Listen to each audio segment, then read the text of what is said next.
Hello दोस्तों। आज हम भारतीय अर्थशास्त्र के पहले चैप्टर स्वतंत्रता की पूर्व संध्या पर भारतीय अर्थव्यवस्था के भाग 6 को पढ़ेंगे। आशा है कि आप सभी ने भाग 5 में हमने जो भी पढ़ा था उसको घर जाकर दोबारा जरूर समझा होगा। हमने उस वीडियो में पढ़ा था कि औपनिवेशिक शासन के दौरान भारत के इंफ्रास्ट्रक्चर यानी कि आधारिक संरचना की स्थिति में कुछ सुधार लाए गए थे, जैसे कि रेल, जल परिवहन तथा डाक तार आदि जैसी सेवाएं आरंभ करी गई थीं। लेकिन ऐसा करने के पीछे अंग्रेजी सरकार का अपना निजी स्वार्थ था। वो भारत में कानून एवं व्यवस्था को मजबूत करना चाहते थे, जिससे उनका भारत के लोगों पर नियंत्रण बना रहे। और हमने टाटा एयरलाइंस की स्थापना के बारे में भी जाना था।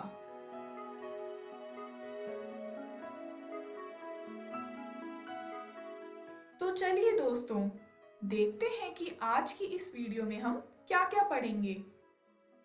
आज हम भारत की औपनिवेशिक शासन के दौरान जनसांख्यिकीय स्थिति के बारे में जानेंगे। जनसांख्यिकीय स्थिति यानी कि डेमोग्राफिक कंडीशन, इसका मतलब भी हम आगे समझेंगे। और दूसरा, औपनिवेशिक शासन के दौरान भारत की व्यावसायिक संरचना के बारे में हम जानेंगे। तो दोस्तों, शुरू करते हैं। पहले हम डेमोग्राफिक्स मतलब जनसांख्यिकी के बारे में पढ़ेंगे कि इसका मतलब क्या होता है।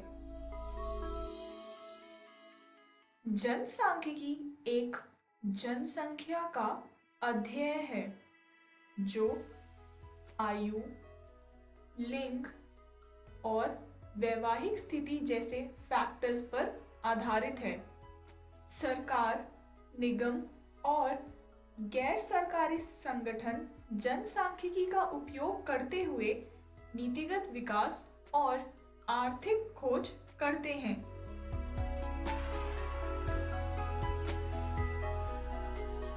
ब्रिटिश भारत की आबादी की जनगणना 1881 में की गई। जनगणना का मतलब होता है सेंसस। यह एक ऐसा कार्यक्रम है जिसमें राष्ट्रीय व्यावसायिक आंकड़ों की एक निर्देशिका प्रकाशित करते हैं। ज्यादातर देशों में अधिकारी हर 5 साल में एक आर्थिक जनगणना करते हैं। जन्म और मृत्यु दर के बीच संबंध आर्थिक विकास के साथ बदलता है और देश को जनसंख्या वृद्धि मतलब पॉपुलेशन ग्रोथ के डिफरेंट स्टेजेस से गुजरना पड़ता है। जनांकीय संक्रमण, जिसे डेमोग्राफिक ट्रांजिशन भी कहा जाता है, इसके 4 मुख्य चरण हैं, जो हैं पूर्व संक्रमण, जल्दी संक्रमण, देर से संक्रमण, संक्रमण के बाद। दोस्तों, हमें जनांकीय संक्रमण के पहले 2 चरणों के बारे में समझना होगा, क्योंकि औपनिवेशिक काल के दौरान और उसके बाद भारत इन्हीं 2 चरणों पर आधारित था।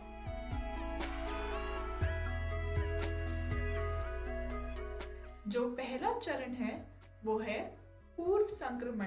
पूर्व संक्रमण को उच्च जन्म दर और उच्च उतार चढ़ाव वाली मृत्यु दर के द्वारा विशिष्ट मतलब कैरेक्टराइज्ड किया गया है। पूर्व संक्रमण को प्री ट्रांजिशन भी कहा जाता है। इस संक्रमण के समय में किसी देश तथा राज्य में उच्च जन्म दर तथा उच्च उतार चढ़ाव वाली मृत्यु दर रहता है।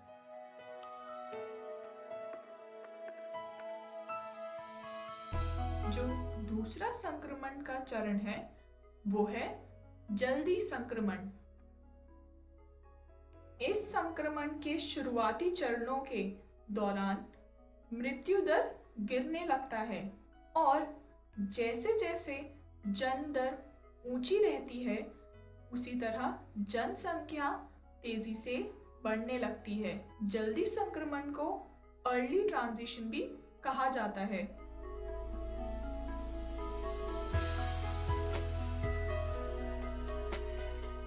नाइनटीन 1921 से पहले भारत पूर्व संक्रमण के चरण पर था। फिर 1921 के बाद भारत जल्दी संक्रमण के स्थिति में आ गया था।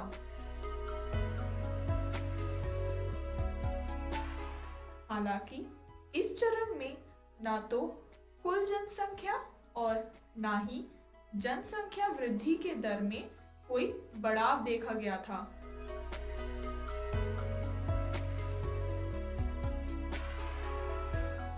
नाइनटीन 1951 में जनसंख्या वृद्धि का दर 1.2% से बढ़ा था। औपनिवेशिक काल के बाद भारत की जनसांख्यिकीय स्थिति कुछ इस प्रकार थी। भारत में साक्षरता स्तर 16% से भी कम था।